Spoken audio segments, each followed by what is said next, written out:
Let's talk about the books I read in March.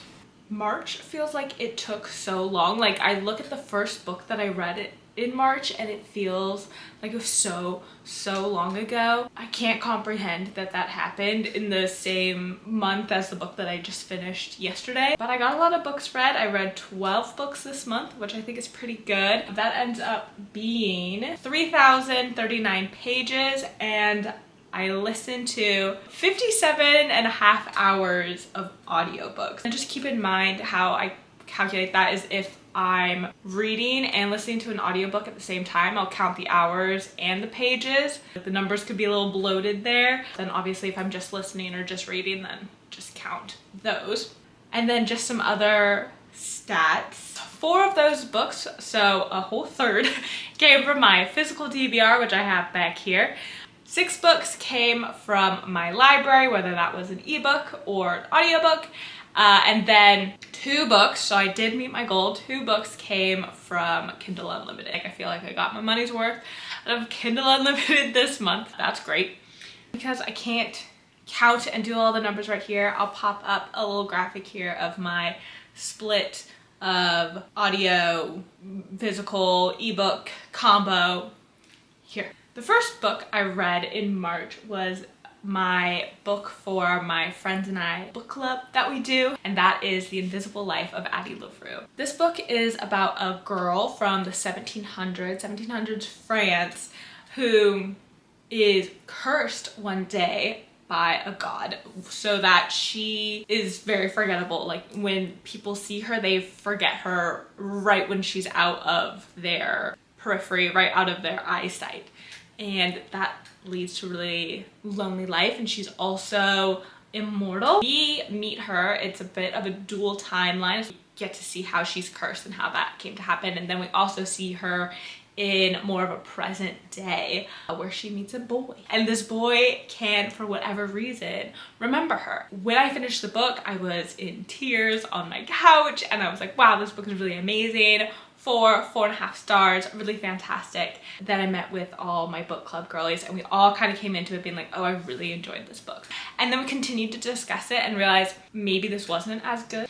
We all came to the consensus that she could have done so many more cool things. Did get to see her a bit, do some interesting things, but it was really like, we didn't get to see it happen. We kind of saw the aftermath of it happen. Or she did travel, we didn't get to see that. And granted, probably if V.E. Schwab went too into all of that, it would have made for a much longer book. It's already like a 450 page book. But I think that would have added a lot more interest. Instead, we just kind of see her moping around. Probably is just going to be like a 3.5, 4 still, because it was very memorable, and I still, even though it feels like I read it so long ago, I still remember a lot of the plot.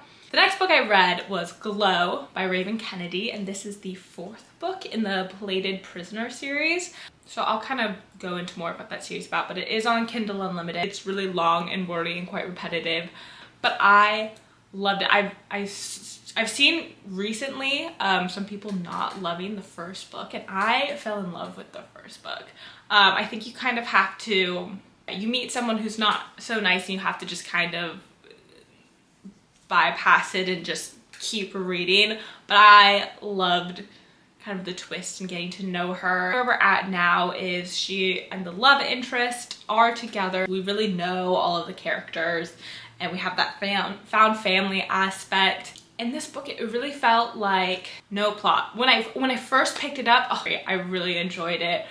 We got a lot of his perspective, we got a lot of his story, but then kind of as we get into it, we get even more of his background, and it did really feel like, oh, we're just throwing this in here to move the plot along. Then on top of that, our girl was so annoying, and she was getting on my nerves. Like, she was just being dumb. I don't know, was not having it. I did end up giving this book a 2, which is unfortunate. I'll continue the series, obviously I'm gonna finish it. The last one's coming out sometime in the summer this year. The next book I read was the first one on my physical TBR, and that was Half a Soul by Olivia Atwater. This book was so fun. It's like a Regency fantasy set in Bridgerton time, so we have all the balls and the dances and the manners and being proper, but then we also got the quick wit that you get from Jane Austen. Very Pride and Prejudice. Granted, I have not read the book, but I have seen movies. I just loved that. I love the wit that is in this book. And it is written with a bit of that like Regency vocabulary in way. That can be a little hard to read, but I didn't find it very hard to read. I just found it clever and funny. I was laughing out loud and giggling, and this is just such a good, cozy romance. I gave it a 4 stars. This will definitely have a place in my heart for a while. This was so cute. Highly recommend. The next book I read, or rather listened to, was the Literally Dead book club pick for March, and that is Vera Wang's Unsolicited Advice for Murderers. This was so fun. I had read the previous author's work, Dial A for Aunties, and I didn't like it. I can't really remember why. It was very forgettable to me. I just remember reading it being like, this is kind of silly. This isn't quite what I want. I wanted to give the author a second chance, and I am so glad I did. This was such a cute book. One, I loved our main character. She's a mom, and I think her son is like mid to late 20s, and she is just so confident that she knows what she's talking about when it comes to social media and the internet, and she is like, yes, I've got this. She's watched all these crime shows, so she knows what's going on, and she's just so confident, and you're like, girl, what are you doing the whole time? And then we've got side characters, and they're all chaotic and hectic happening. And yes, is the book super coincidental and really convenient? Absolutely, 100%. But it was just absolutely adorable. I give it a 3.5. Recommend if you're just looking for a little giggle and something a little ridiculous.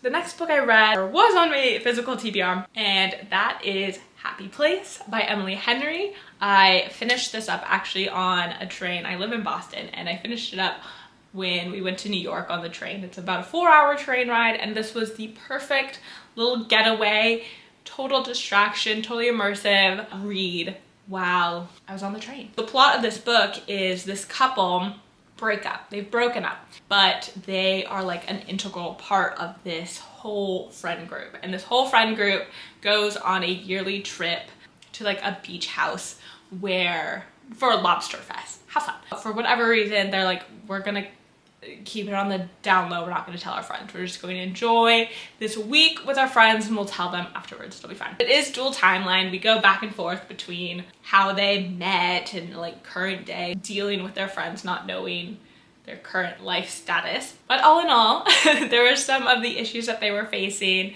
in this book as a couple that I kind of related to, in terms of moving for your significant other and dealing with that kind of thing, and like wanting to be easy, but then that coming across as, oh, you don't care. So that really hit me. I'm not sure if like I hadn't actually dealt with that before, currently dealing with it, if it would have hit as much, but I know a lot of people love this, so you'll have to give it a shot. I gave this a 4.5. I didn't give it a total 5 because the ending's a little ridiculous. The ending's like, I don't know about that, Emily, but overall a great read. Highly recommend. On the train back from New York City, we had another 4 hours, and I started The Virgin Suicides. First off, I bought this because this cover is gorgeous. This is known as a modern classic. That's what it says in the back.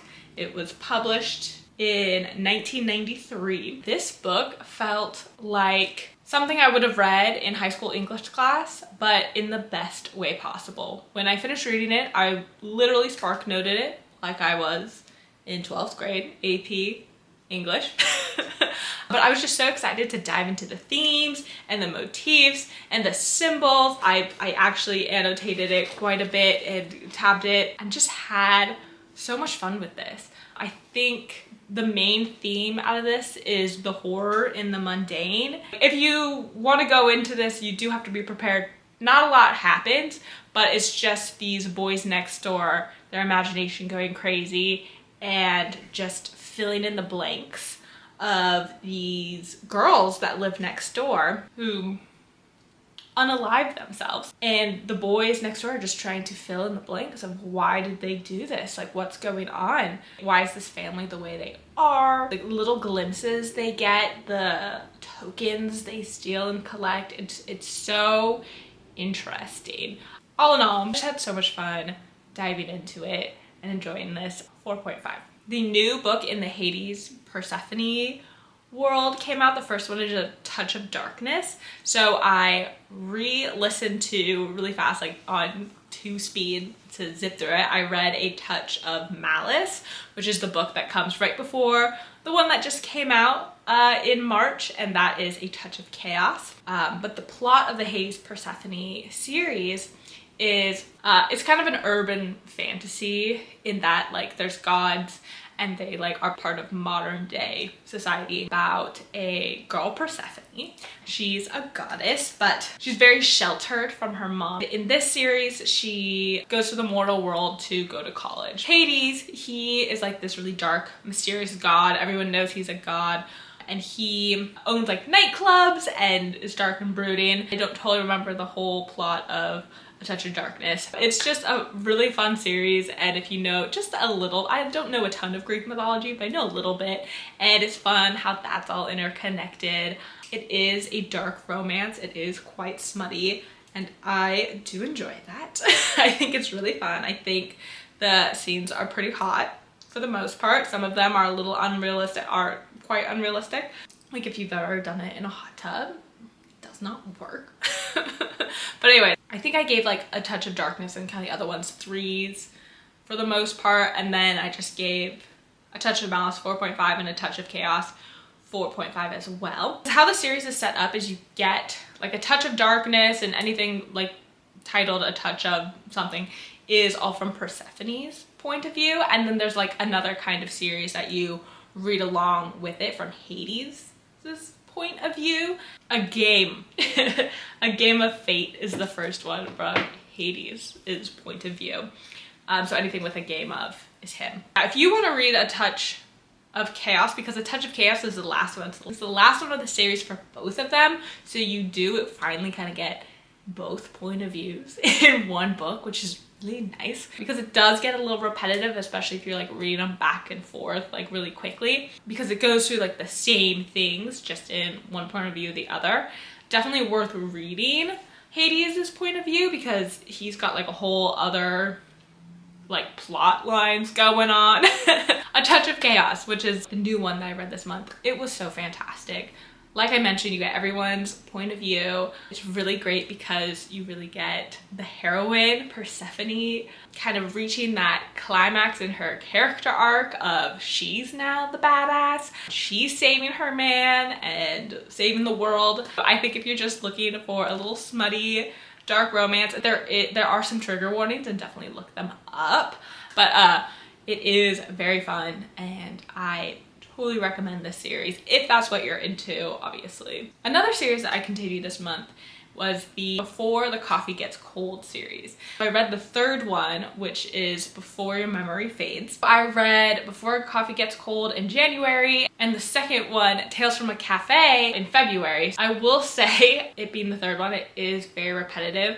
How it works is in each book there's 4 stories being told. It's all like, you do kind of have to read all of it in once because there's like plot lines that happen in the background, but for the most part it's separate stories. A lot of them have like the same moral, and there's like magical rules, and they're literally repeated every single short story, not just every book but every short story. But the premise, if you haven't heard about Before the Coffee Gets Cold, is there's a cafe in Japan, and this is translated literature, which I'm trying to read more of this year, so that's always exciting. Cafe in Japan where there's a specific spot that you can sit in the cafe and you can go back in the past. If you do go in the past, you have a time limit of you have to drink your coffee that's poured for you before it gets cold, or else you get stuck. It's beautiful. I think it's really fun to read.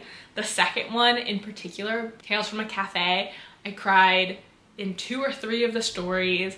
It really like ripped my heart out and I enjoyed it so much. The 3rd one, however, it takes place in like a separate cafe all of a sudden, but same rules and all of that. It kind of felt like in the 1st book how I felt, which is you're just first introduced to a bunch of characters, so like the first couple stories don't really hit because you're like, I don't know these people. So I liked it. I'm gonna give the next book, the last book that's been translated into English, a go. Probably not gonna read it this month in April. Gonna give it some time for when I'm craving that, because I think just reading them back to back to back you don't want to do because they are so repetitive. But overall, I did enjoy it. I gave Before Your Memory Fades a 3. So I did enjoy it. It just didn't blow me away. The next book I read was The Measure. How I would explain this book is a thought exercise of kind of thinking out how a bunch of things would work. The premise of this book is one morning, everyone in the entire world wakes up with a box with their name on it, and they open it up and there's a string, and that string directly correlates to how long of a life that person's going to have or you're going to have. It really goes into, okay, of course, the question of, do you look at the box? Do you look at your string, or do you not? But then also, okay, how is the government going to handle that? And like, how does that work? Of course, like insurance, like health insurance, how is that going to work? Saving people in a hospital, doing all these medical tests. I don't want to get too much into it because I kind of knew all the different pieces that I was going to go into beforehand, because I had watched a lot of booktube content. So when it came up, I was like, yeah, of course, we got to talk about this. But I think if I hadn't, I would be like, oh, wow, cool. Yeah, of course you have to think of that. I didn't even think of that. But I thought it was really interesting. I gave it a 3. Again, like a good thought exercise. I didn't feel super connected to the character. Good, give it a shot if you just want to have a think. The next book that I read was a really short one. It came out this year, and that's Where's Molly, which is a spin-off of the Haunting Hunting Adeline duet, the cat and mouse duet, which those are dark. Those are very like read at your own risk kind of things. I quite enjoyed them, but you really have to read them and be like, don't think about it too hard. Don't think about it too hard. Anyway, so I picked this up because I thought it'd be fun. It was on Kindle Unlimited and I wanted like something quick. I wouldn't say light, but just something quick that would grab my attention. Quite disappointed with it. We read this girl's journal, like the main character of this book, we read her journal or letters or something in the cat and mouse duet. And so we just basically get, okay, how did her letters journal end up where we saw them in the duet, and then like her life afterwards. I have notes. Let me pull that up. I have like a little digital journal and I'm just kind of blanking on what I wanted to say about this dual timeline. And the thing with dual timeline is you read 100 pages, but you've really only read 50 pages in one story and 50 pages in another. But it's only 250 pages, less than that. Both stories feel very rushed and not really explained. Our like love interest, it is total insta love, like the most insta love that's ever insta loved. That just wasn't exciting at all. It's a smutty book. So they do it on page, but before we see them meet, so there's like no tension at all, I guess is what I'm trying to get at. There's a whole sister plot to it that's really touching and beautiful, but the moment that that's inconvenient for the love story plot, it's just dropped. So yeah, it just seemed not well fleshed out. It just feels like kind of a grab for those who liked the cat and mouse duet, which hey, it worked. I only gave it 2 stars because of that. Just not really worth it in my opinion. Trigger warnings for that one as well. So read at your own risk. Look all that up if you need to. Okay, the last book I read this month was the best book that I read this month, and that is Bunny by Mona Awad. Wow. I think this is one of those books where you either love it or hate it, and I loved it. Absolutely adored this book. I have read Mona Awad's All's Well. I read that last year, and at the beginning of this year I read Rouge. I really liked All's Well. That was the first time that I was exposed to kind of that fever dreamy-ish writing. So it blew me away. I thought that was so fun. I remember just listening to the audiobook and staring up at the ceiling and just feeling totally entranced in like a very wacky way. I gave that, I think, a 4. Then I read Rouge. I liked it a little less than All's Well, I think just because All's Well is about the theater and I don't know so much about that, so that's why it felt even more trippy. It's because I was like, I don't know, this is crazy. While Rouge is a lot about skincare and beauty standards, and I know a lot more about those things. I got super into skincare a couple years ago. Was watching all the skincare by Hiram I could possibly get my hands on. So I knew about like, I know at least a little bit about active ingredients. That I think pulled me out a little bit because I was like, this is a little ridiculous. This is not how this would work. But I still gave it a 3 because I thought it was fun. Funny, however, it's not quite as like trippy, fever dreamy as like, oh, I'm just gonna like stare into space and like listen to it. It's more of like, wow, I wanted to devour this. If I could eat this book, I would. Like, this is just absolutely insane. This is about a girl, and she is in grad school in like a fictional writing program, a very prestigious one. She's kind of an outcast. She is someone who doesn't come from a wealthy background while all of her classmates do. And the other girls she's in a cohort with are like very cliquey in like a very weird, are you 12 kind of a way. They all call each other Bunny and they all talk in very high-pitched voices. Then of course she gets mixed up with them and it turns very gruesome. Just goes off from there. The themes in this book are very much female friendship and kind of the horror stories behind that, and then also getting validation from men and the horrors from that. Just very chaotic, very crazy, and I absolutely devoured it. Just me saying whoa ×2, that's just how I felt the whole time.